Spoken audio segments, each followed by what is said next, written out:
Students, आज की हमारी वर्कशीट है वर्कशीट नंबर 11 और ये वर्कशीट है क्लास 7 के लिए, जिसमें हम लोग हिंदी में हिमालय की बेटियां चैप्टर डिस्कस कर रहे हैं, उसको अभी पढ़ रहे हैं। तो इसमें दो गतिविधियां हैं, उन गतिविधियों को हमें करना है। तो पहली गतिविधि है, प्यारे बच्चों, अपने आप को नदी मानते हुए एक पत्र के माध्यम से सभी देशवासियों से आप निवेदन करें कि वे आपके जल को साफ सुथरा रखने में आपकी मदद करें। तो ठीक है, हमें नदी मानकर इसमें लिखना है और लोगों से निवेदन करना है कि हमारे जल को साफ सुथरा रखें। हमने इस चैप्टर में पढ़ा है कि किस तरह हिमालय से नदियां जो निकलती हैं वह कलरव करते हुए और नवयुवती की भांति निकलती हैं, लेकिन मैदानी भागों में आकर वो शांत, गंभीर और एक प्रौढ़ महिला बन जाती हैं। तो इस चीज़ को हमने बखूबी जाना है और उसके चिंतन को भी, उस नदी के चिंतन को भी हमने अनुभव किया है। तो उसी चिंतन के अनुभव के आधार पर हम इस चिट्ठी को लिखेंगे। और दूसरी गतिविधि है इसमें कि निम्नलिखित नदियां जिन जिन राज्यों से गुजरती हैं उनके नाम लिखिए। जैसे उदाहरण में गंगा उत्तराखंड, उत्तर प्रदेश, बिहार, पश्चिम बंगाल से गुजरती है। वैसे ही यहाँ जमुना है, व्यास है, गोदावरी, कावेरी और झेलम, ये किन किन राज्यों से होकर गुजरती हैं, इनके बारे में हमें लिखना है गतिविधि 2 में। तो आज के वर्कशीट में हमें सिर्फ 2 गतिविधि करनी है, एक में चिट्ठी लिखनी है और दूसरे में नदियों के राज्य लिखने हैं। तो चलिए उन गतिविधियों को हम शुरू करते हैं। यहाँ पहली गतिविधि के अनुसार यमुना नदी चिट्ठी लिख रही है दिल्ली वासियों को कि आप हमें सहायता कीजिए, आप हमारी रक्षा कीजिए और आप हमें गंदा होने से बचाइए। यहाँ नदी कह रही है, प्रिय देशवासियों नमस्कार, मैं यमुना नदी हूँ। मैं गंगा की सबसे लंबी और सबसे पश्चिमी सहायक नदी हूँ।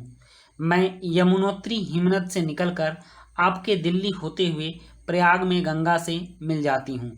जब मैं हिमालय से उतरती हूँ तो मुझे लगता है कि चलो मैं भारत का सैर करने जा रही हूँ। मैं भारत की राजधानी दिल्ली के चरण छूने जा रही हूँ, लेकिन दिल्ली आते आते ऐसा लगता है जैसे दिल्ली मुझे मारने पर उतारू हो। दिल्ली लगातार मेरे अंदर जहर घोलती जा रही है। ऐसा लगता है अब प्राण छूटे कि तब प्राण छूटे। मैं आप दिल्ली वासियों से निवेदन करती हूँ, आप मेरी जीवन बचा लो, मुझे गंदा होने से बचा लो, मेरे अंदर जहरीले पानी ना गिराएं और स्वच्छ होकर शुद्ध रूप में गंगा में मिल जाने दें। मेरी आपसे यही विनती है, आप इस पर जरूर ध्यान दें। आपकी प्रिय नदी यमुना। तो बच्चों, ये थी यमुना नदी की चिट्ठी जो हम सबके नाम है, दिल्ली वासियों के नाम है।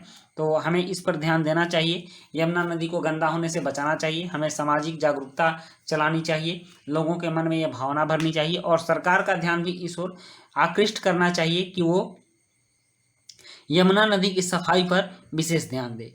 नेक्स्ट है, कुछ नदियों के नाम है दूसरी गतिविधि में, जो कि किन किन राज्यों से होकर बहती हैं इसके बारे में जानना है। तो गतिविधि 2 है, निम्नलिखित नदियां जिन जिन राज्यों से गुजरती हैं उनके नाम लिखिए। उदाहरण है गंगा, तो गंगा उत्तराखंड, उत्तर प्रदेश, बिहार और पश्चिम बंगाल से गुजरती है। और उसके बाद है यमुना, यमुना उत्तराखंड, दिल्ली और उत्तर प्रदेश से गुजरती है। व्यास नदी हिमाचल प्रदेश और पंजाब से गुजरती है।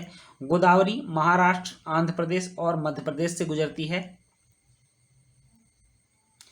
और कावेरी नदी कर्नाटक और तमिलनाडु से होकर गुजरती है। उसके बाद झेलम नदी जम्मू कश्मीर से होकर पाकिस्तान के रास्ते जाकर सिंधु में मिल जाती है। तो इसका रास्ता ये है। तो बच्चों, ये जो हिमालय की बेटियां हम लोगों ने चैप्टर पढ़ा है, उसके माध्यम से बहुत सी बातें जानी, बहुत से नदियों के बारे में भी जाना, नदियों के भाव को भी जाना।